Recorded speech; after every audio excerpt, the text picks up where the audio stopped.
আজ হবে চিকেনের হাড্ডি গুড্ডি কষা আর গরম রুটি দিয়ে দারুণ লাগে খেতে। একবার বাড়িতে ট্রাই করতে পারেন।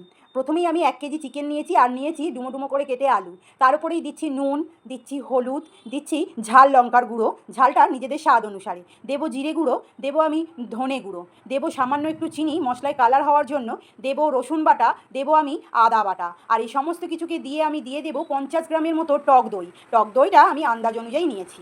এবার এলাম হাড্ডি গুড্ডি। হাড্ডি গুড্ডি মানে চিকেনের হাড়ের কাছে যে মাংসগুলো সলিড থাকে সেগুলো কেটে বাদ দিয়ে দিয়েছি। দিয়ে হাড়ের মধ্যে যে অল্প অল্প একটু একটু মাংস থাকে সেই হাড্ডি গুড্ডিগুলো নিয়েই আজকে হবে কষা। রুটি দিয়ে খেতে কিন্তু দারুণ লাগে খাসা। কড়াই দিয়েছি সর্ষের তেল, বেশ ভালো করে গরম করে নিয়ে ফোড়নে দেবো শুকনো লঙ্কা আর দেবো সাদা জিরে।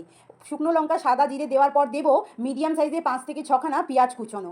এই আন্দাজ অনুযায়ী 250 পেঁয়াজ কুচোনো আমি দিয়ে দিলাম। দিয়ে পেঁয়াজটাকে বেশ লালচে করে হাই ফ্লেমেতে ভেজে নেব। পেঁয়াজ ভালো করে ভাজা হয়ে গেলে দিয়ে দেবো ম্যারিনেশন করে রাখা চিকেন আর আলুটাকে, যেটা আধ ঘন্টা হয়ে গেছে।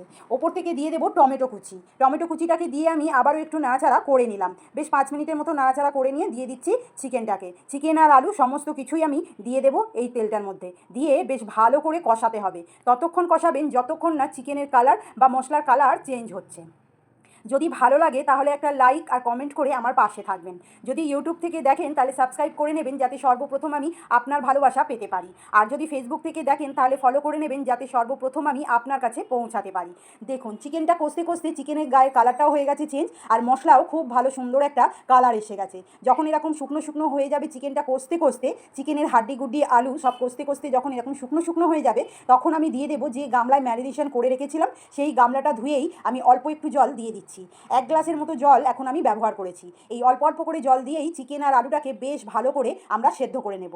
এই যে দেখুন চিকেনটা খুব ভালো করে সেদ্ধ হয়ে গেছে, আর সামান্য একটু জল জল আছে, সেটাও ঢাকনা দিয়ে রাখলে মরে যাবে। তাই ওপর থেকে দিয়ে দিচ্ছি একটু গরম মশলা গুঁড়ো আর দিচ্ছি ধনেপাতা কুচি। রেডি হয়ে গেছে আজ আমাদের চিকেনের হাড্ডি গুড্ডি কষা। টাটা।